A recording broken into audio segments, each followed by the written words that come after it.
మహాగణాధిపతయే నమః. ఓం గురుభ్యో నమః. ఓం శ్రీమాత్రే నమః. పరమేశ్వర స్వరూపమైనటువంటి జ్యోతిష, వాస్తు మరియు ఇతర అనేకమైనటువంటి శాస్త్రములను మనకు అందించినటువంటి మహర్షులకి నమస్కారం. హయగ్రీవ హయగ్రీవ హయగ్రీవేతి యో వదేత్ తస్య నిస్సరతే వాణీ జహ్నుకన్యా ప్రవాహవత్. అరుణాం కరుణాతరంగితాక్షీం ధృతపాశాంకుశపుష్పబాణచాపాం అనిమాదిభిరావృతాం మయూకైః అహమిత్యేవ విభావయే భవానీం. శ్రీమాత్రే నమః. ప్రేక్షకులకి ఆ లలితాంబిక అమ్మవారి యొక్క అనుగ్రహం పరిపూర్ణంగా కలగాలని మనస్ఫూర్తి కోరుకుంటూ, మనకి ఇప్పుడు మనం చెప్పుకోబోయేటువంటిది ఏంటంటే కుజుడుకు సంబంధించింది. చాలామంది స్తంభన అనుకుంటున్నారు, కానీ కుజ స్తంభన కాదు. అది కుజుడు నీచ పొందుతున్నాడు. ఎప్పటి నుంచి అంటే మనకి అక్టోబర్ 21వ తేదీ నుంచి నీచ పొంది కరెక్ట్గా డిసెంబర్ 6వ తేదీ 6-7 తేదీల్లో మళ్ళీ వక్రిస్తాడు. అదే నీచపడి వక్రిస్తాడు. వక్రించి జనవరి 22వ తేదీ వరకు వక్రించి మళ్ళీ కర్కాటకంలోనే ఉంటాడు. అంటే దాదాపుగా ఆయన ఎంటర్ అవ్వడము ప్లస్ వక్రించి అక్కడే ఉండడం. దీన్ని బట్టి ఏమంటారంటే ఎక్కువ కాలం ఉంటున్నాడు కాబట్టి స్తంభన అనుకుంటారు. కానీ స్తంభన అనేటువంటిది ఏంటంటే అసలు ఎక్కడా కూడా కొన్ని డిగ్రీలు కూడా ముందుకు కదలకపోతే దాన్ని స్తంభన కింద తీసుకోవాలి. స్లో మూమెంట్ ఉంది కాబట్టి కొంతమంది స్తంభన అంటారు. బట్ అక్కడ ఇచ్చే ఫలితం చూడాలి. స్తంభించినా, వక్రించినా, నీచబడ్డా, అంటే ఒకవైపు నీచబడున్నాడు, వక్రించున్నాడు.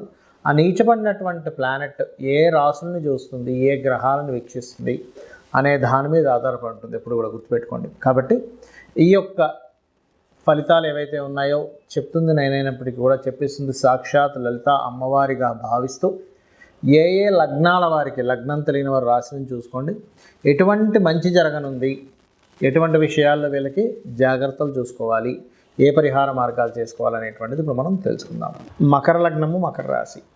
మీకు ఈ యొక్క కుజుడు 21 అక్టోబర్ నుంచి నీచపడుతూ 16 అక్టోబర్ నుంచి రవి నీచ స్థానంలోకి వెళ్ళి ఆ 2 నీచభంగ రాజయోగాలు ఏర్పడుతూ సప్తమ స్థానంలో కుజుడు నీచబడి 2వ స్థానంలో ఉండే శని మీద శని వక్రించినందుకు కలిగే ఫలితాలు ఏమిటి, ఈ శని కుజుల సంబంధం కానివ్వండి, రవి కుజుల నీచభంగ రాజయోగాలు కానివ్వండి, వీటికి సంబంధించింది కనుక చూసుకున్నట్లయితే ఇక్కడ ఇది ఫైనాన్స్ హౌస్ని చూస్తుంది. పర్టికులర్గా కుటుంబ స్థానము, ఫైనాన్స్ హౌస్ మీద కుజుడు దృష్టి ఉంది.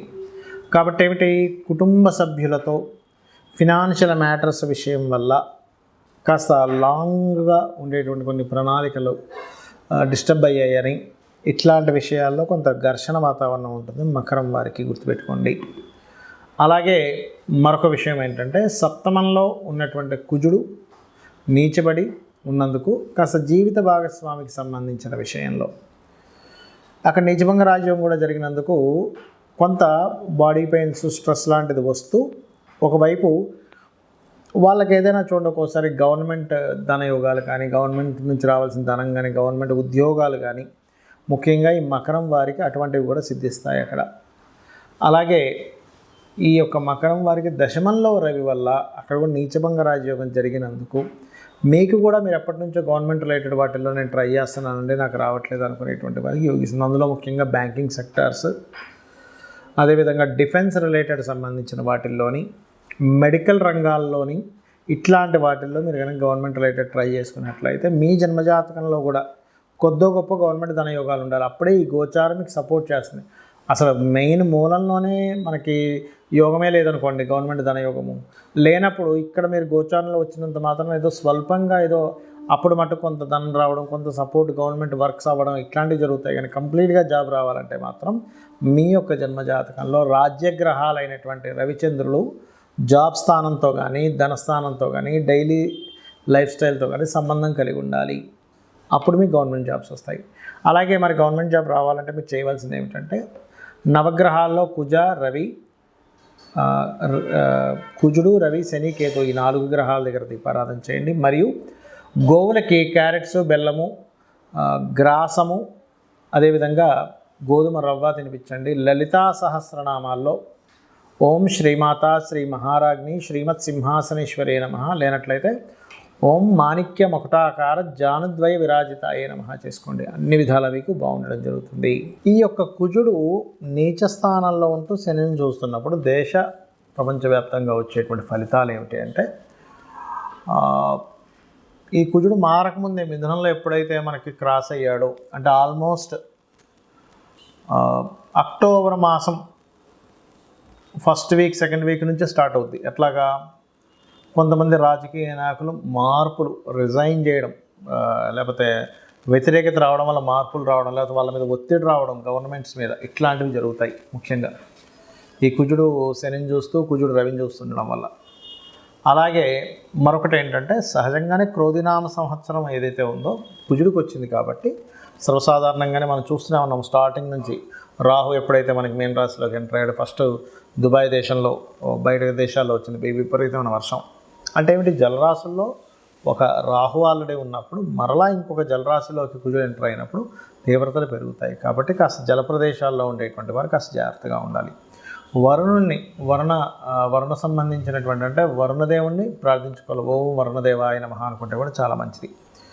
అలాగే సర్వసాధారణంగా ఏంటంటే ఇలా కుజుడు ఎప్పుడైతే నీచబడ్డ రవిని చూస్తాడో ప్రపంచవ్యాప్తంగా ఏమవుతుంటుందంటే ఒక ప్లేస్లోనేమో విపరీతంగా మీకు ల్యాండ్ రేట్ విపరీతంగా పడిపోయినట్టు అవుతాయి. కొన్ని ప్లేసెస్లో అసలు ఈ బాబా ఇంత ల్యాండ్ రేట్ ఇంత రేట్ అవుతుందని మేము ఎక్స్పెక్ట్ చేయలేదంటారు. ఎందుకంటే భూతత్వ రాశుల్లో వెళ్ళి కేతు ఉన్నాడు అక్కడ. ఎప్పుడైతే భూతత్వ రాశుల్లో కేతు ఉన్నాడో కొన్ని ప్లేసెస్లో స్ట్రక్ అవుతుంది. మనం లాస్ట్ టైం రాహుకేతువులు మారినప్పుడు చెప్పుకున్నాం, భూములు కొంచెం స్టాగ్నెంట్గా ఆగుతాయి, స్టెబిల్డ్ అవుతాయి, జల సంబంధించినవి ఇబ్బందులు వస్తాయని. అలాగే ఏంటంటే ఇప్పుడు భూతత్వ రాశుల్లో ఇంకా కేతువు మనకి నెక్స్ట్ ఇయర్ 2025 మే 30 వరకు ఉంటాడు. కాబట్టి కొన్ని ప్లేసెస్లో భూములు అలాగే స్ట్రక్ అయినట్టుగా ఉండి, ఎప్పుడైతే రవి మనకి ఈ తులారాశిలో సంచరిస్తుంటాడో ఆ సమయంలో ఏమవుతుందంటే అసలు అన్ఎక్స్పెక్టెడ్గా భూములు పెరగడం, ఒకవైపు అన్ఎక్స్పెక్టెడ్గా తగ్గడం, ఈ ఫ్లక్చువేషన్ అనేది చాలా ఎక్కువగా అవుతూ ఉంటుంది.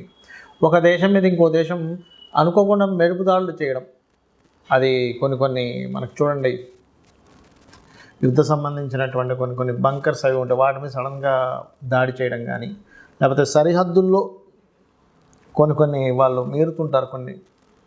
అంటే ఏవైతే కొన్ని సెట్ ఆఫ్ రూల్స్ పెట్టుకుంటారో ఆ రూల్స్ని మీరడం, ఇట్లాంటివన్నీ కూడా కుజుడు పోలీస్కి, మన డిఫెన్స్ డిపార్ట్మెంట్ వాళ్ళకి, వీళ్ళందరికీ కారకుడు అవుతాడు. కాబట్టి అట్లాంటి సంఘటనలు ఎక్కువ జరిగేటువంటి ఛాన్సెస్ ఉంటాయి. మరియు దీంతో పాటు ఏంటంటే మెరుపులతో కూడినటువంటి విపరీతమైన మెరుపులతో కూడిన వర్షాలు, ఎందుకంటే కుజుడు ఈ మెరుపులకు కారకుడు అవుతాడు. కాబట్టి అట్లాంటివి రావడము.